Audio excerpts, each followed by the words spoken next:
नमस्कार। आज हम बात करेंगे प्रधानमंत्री नरेंद्र मोदी की जापान यात्रा की।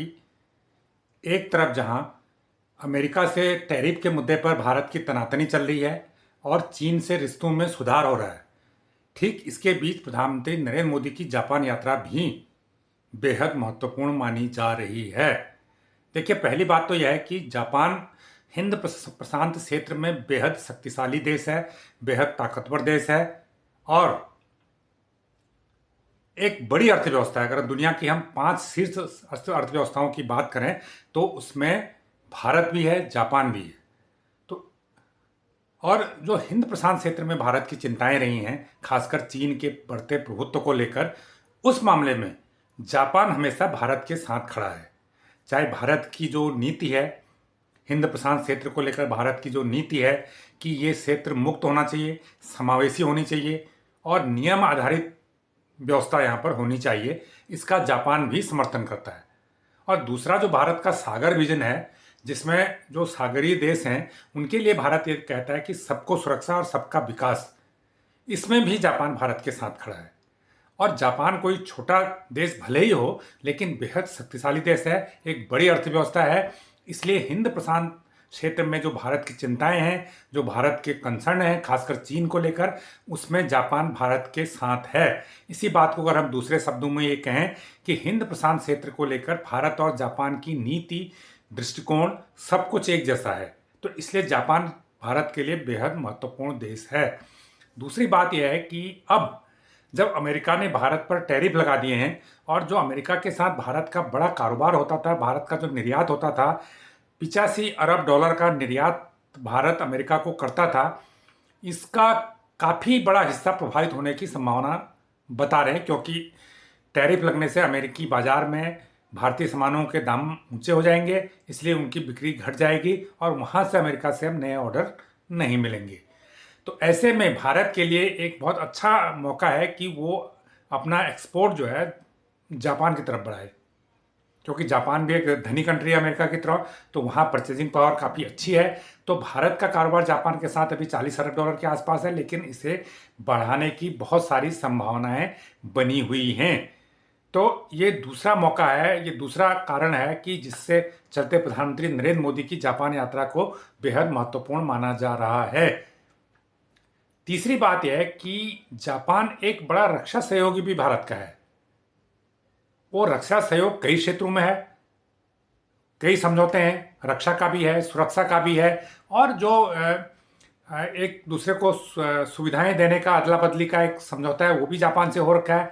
लेकिन अब इसमें सबसे बड़ी बात हाल के दिनों में जो शुरू हुई है, वो भारत और जापान को डेवलपमेंट, रक्षा उपकरणों का को डेवलपमेंट, मतलब साथ साथ मिलकर उनका उत्पादन करने की योजना पर भी काम कर रहे हैं।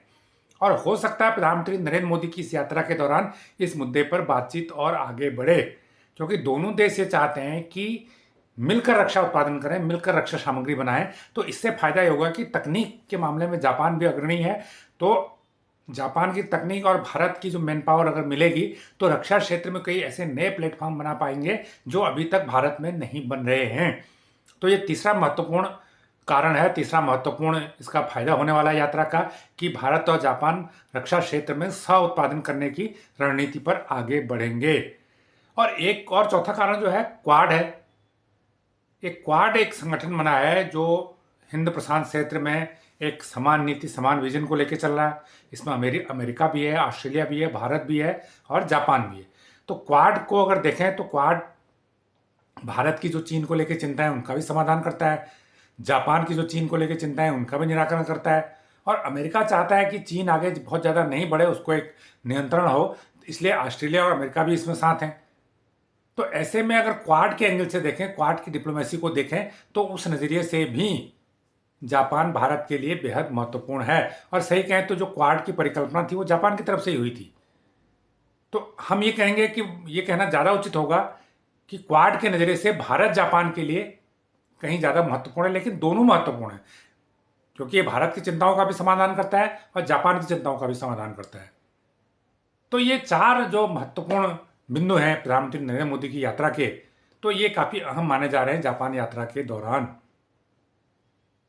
तो इन मुद्दों पर चर्चा होगी, और जब प्रधानमंत्री नरेंद्र मोदी वहाँ के जापान के प्रधानमंत्री इशिबा के साथ वार्षिक शिखर सम्मेलन करेंगे, तो उसमें तमाम मुद्दों पर चर्चा होगी, जिनमें ये 4 मुद्दे तो हैं ही।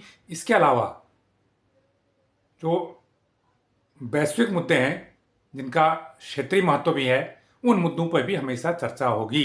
माना जा रहा है कि यूएस की टैरिफ पर भी चर्चा होगी, पहलगाम आतंकी हमले पर भी चर्चा होगी।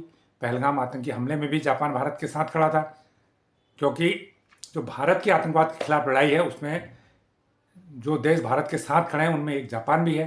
तो ऐसे में ये भी माना जा रहा है कि इन मुद्दों पे भी, आतंकवाद के विरुद्ध जंग जो है उस पर भी चर्चा होगी। और तमाम वैश्विक मुद्दे जो है, चाहे वो गाजा का संघर्ष हो, चाहे वो रूस यूक्रेन का संघर्ष हो, चाहे वो अमेरिकी टैरिफ का मुद्दा हो, इन तमाम मुद्दों पर दोनों नेता व्यापक चर्चा करेंगे। तो ये जानकारी आपको कैसी लगी, हमें कमेंट करके ज़रूर बताएं।